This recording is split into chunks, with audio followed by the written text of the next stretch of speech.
Hello good morning students. YouTube के short teaching method channel पर आपका स्वागत है।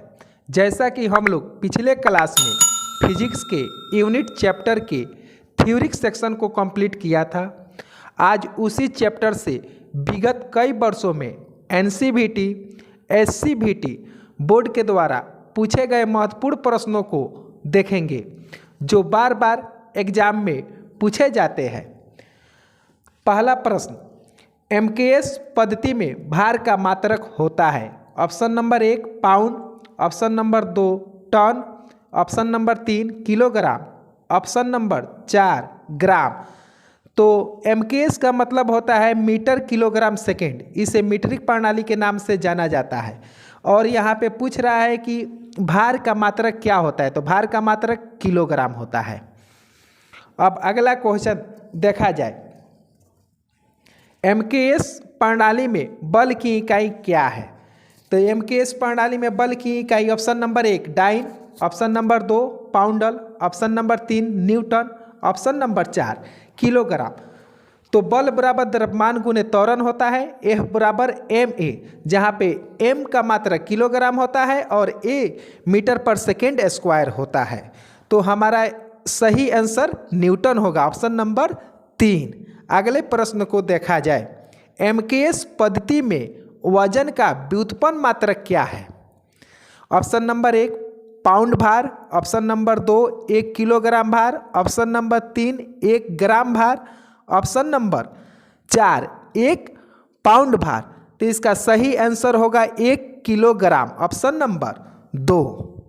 अब अगला क्वेश्चन को देखा जाए, सीजीएस पद्धति में बल की इकाई होती है।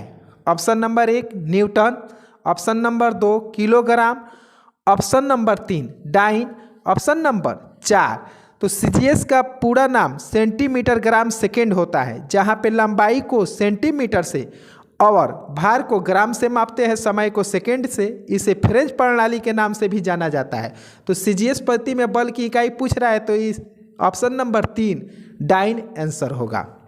अगला प्रश्न को देखा जाए, सीजीएस पद्धति में द्रव्यमान की इकाई है।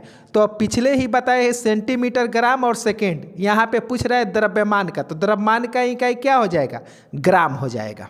अगला प्रश्न, एफपीएस पद्धति में वेग की इकाई है। ऑप्शन नंबर 1 मील प्रति सेकेंड, ऑप्शन नंबर 2 इंच प्रति सेकेंड, ऑप्शन नंबर 3 फीट प्रति सेकेंड, ऑप्शन नंबर 4 फ्लॉग प्रति सेकेंड। तो एफपीएस का मतलब होता है फुट पाउंड सेकेंड। इसे ब्रिटिश प्रणाली के नाम से भी जाना जाता है। वेग बराबर विस्थापन बटा समय होता है, v बराबर s बटा t। तो इसका सही आंसर होगा फीट प्रति सेकेंड, ऑप्शन नंबर 3। अगला प्रश्न की ओर देखा जाए, एसआई पद्धति में लंबाई की इकाई है। तो एसआई का मतलब इंटरनेशनल सिस्टम। 1971 में यह फ्रांस की राजधानी पेरिस में सभी देशों के मापतौल विभाग के अधिकारियों द्वारा लागू की गई थी। तो एसआई में पूछ रहा है लंबाई की, तो क्या होगा हमारा मीटर। अगला प्रश्न को देखा जाए, एसआई पद्धति में शक्ति की इकाई है। ऑप्शन नंबर 1 वाट प्रति second, option number 2 joule, option number 3 joule second, option number 4 joule प्रति सेकेंड। तो एसआई पद्धति में शक्ति का पूछ रहा है, तो जूल प्रति सेकेंड होगा, क्योंकि शक्ति बराबर कार्य बटा समय होता है, P बराबर W बटा T। W यानी कार्य का मात्रक जूल और समय का सेकेंड, तो जूल प्रति सेकेंड। अगला प्रश्न देखा जाए, निम्न में से समय का एसआई मात्रक है। ऑप्शन नंबर 1 में दिया है दिन, ऑप्शन नंबर 2 में घंटा, ऑप्शन नंबर 3 पे मिनट, ऑप्शन नंबर 4 सेकेंड। तो हमारा पूछ रहा है कि निम्न में से समय का एसआई मात्रक है, तो समय का क्या हो जाएगा, सेकेंड हो जाएगा, ऑप्शन नंबर 4। अगला प्रश्न की ओर देखा जाए, अगला प्रश्न है, एमकेएस पद्धति में द्रव्यमान की इकाई है। तो एमकेएस पद्धति में, एमकेएस का मतलब मीटर किलोग्राम सेकेंड, और द्रव्यमान का यहाँ पूछ रहा है, तो किलोग्राम आंसर होगा, ऑप्शन नंबर 4। अगला प्रश्न की ओर देखा जाए, इकाइयों की एसआई प्रणाली में बल के मापन की इकाई है। Option number 1 KG weight, option number 2 newton, option number 3 joule और ऑप्शन नंबर 4 न्यूटन मीटर। तो हमारा पूछ रहा है कि इकाइयों की एसआई प्रणाली में बल का इकाई है, तो ऑप्शन नंबर क्या होगा हमारा न्यूटन, क्योंकि बल बराबर क्या होता है द्रव्यमान गुने त्वरण, F बराबर ma। इस प्रकार से हमारा अगला प्रश्न को देखा जाए, एमकेएस पद्धति में बल का मात्रक है। ऑप्शन नंबर 1 में दिया है न्यूटन मीटर, ऑप्शन नंबर 2 में दिया है जूल, ऑप्शन नंबर 3 में दिया है 1 और 2 दोनों, ऑप्शन नंबर 4 में दिया है इनमें से कोई नहीं। तो इनमें से कोई नहीं, क्योंकि बल का एसआई मात्रक होता है न्यूटन।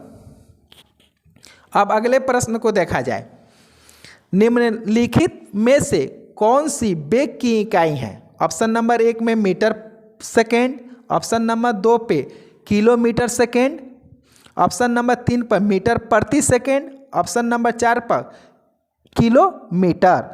तो पूछ रहा है कि वेग की इकाई कौन सी है, तो क्या होगा ऑप्शन नंबर 3 मीटर पर सेकेंड, जहाँ पे वेग बराबर विस्थापन बटा समय यानी v बराबर s बटा t, s को दूरी को मीटर से और समय को सेकेंड से मापते हैं। इस प्रकार से हमारा अगला प्रश्न, n किसकी इकाई होती है। ऑप्शन नंबर 1 में दिया है बल, ऑप्शन नंबर 2 में दिया है द्रव्यमान, ऑप्शन नंबर 3 में गति और ऑप्शन नंबर 4 में समय। तो यहाँ पे n किसकी इकाई है, तो n किसकी इकाई है न्यूटन की। ऑप्शन नंबर 1 सही होगा बल की।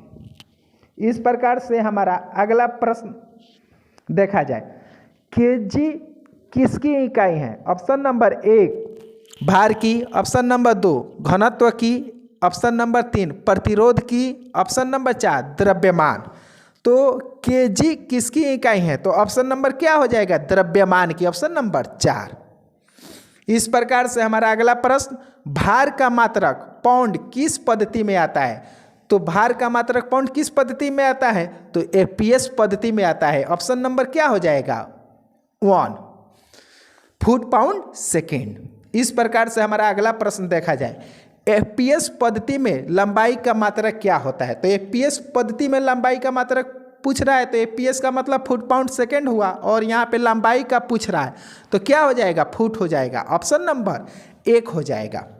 इस प्रकार से हमारा अगला प्रश्न, एमकेएस पद्धति में जूल किसकी इकाई है। ऑप्शन नंबर 1 बल, ऑप्शन नंबर 2 वेग, ऑप्शन नंबर 3 कार्य, ऑप्शन नंबर 4 इनमें से कोई नहीं।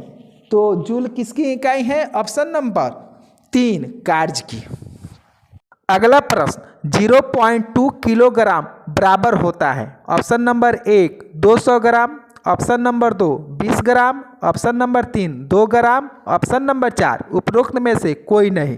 तो 0.2 किलोग्राम, तो यहाँ पे 1 किलोग्राम बराबर 1000 ग्राम होता है, तो इसलिए 0.2 किलोग्राम बराबर क्या हो जाएगा 0.2 गुने 1000 बराबर 200 ग्राम। तो ऑप्शन नंबर क्या हो जाएगा 1 हो जाएगा 200 ग्राम। इस प्रकार से हमारा अगला प्रश्न, द्रव्यमान की एसआई इकाई होती है। तो द्रव्यमान की एसआई इकाई क्या होगा किलोग्राम, ऑप्शन नंबर 2। अगला प्रश्न देखा जाए, सीजीएस पद्धति में बल की इकाई होती है। तो सीजीएस पद्धति में बल की इकाई क्या होगी, सीजीएस पद्धति में बल की इकाई डायन, ऑप्शन नंबर 3 डायन होती है। अगला प्रश्न, 1 किलोग्राम भार किसके बराबर होता है। Option number 1 9.8 Newton, option number 2 9.81 Newton, option number 3 9.81 Newton, option number 4 9.810 Newton. तो ऑप्शन नंबर 2 9.81 न्यूटन होगा। इस प्रकार से हमारा अगला प्रश्न, एनर्जी की एसआई यूनिट क्या होती है। ऑप्शन नंबर 1 न्यूटन प्रति सेकेंड, ऑप्शन नंबर 2 वाट घंटा, option number 3 newton metre, option number 4 joule. तो एनर्जी की एसआई यूनिट क्या होगी, ऑप्शन नंबर 4 जूल। इस प्रकार से हमारा अगला प्रश्न, सभी पद्धतियों में सैद्धांतिक इकाइयाँ क्या होगी? ऑप्शन नंबर 1 लंबाई, भार और समय। ऑप्शन नंबर 2 लंबाई, भार और करंट। ऑप्शन नंबर 3 भार, समय और करंट। ऑप्शन नंबर 4 लंबाई, भार और तापमान। तो हमारा क्या होगा? ऑप्शन नंबर 1 लंबाई, भार और समय। इस प्रकार से हमारा अगला प्रश्न, बल की एसआई यूनिट क्या है? Option number 1 kilogram. Option number 2 newton. Option number 3 joule. Option number 4 संवेग। तो ऑप्शन नंबर क्या होगा? 2 होगा न्यूटन।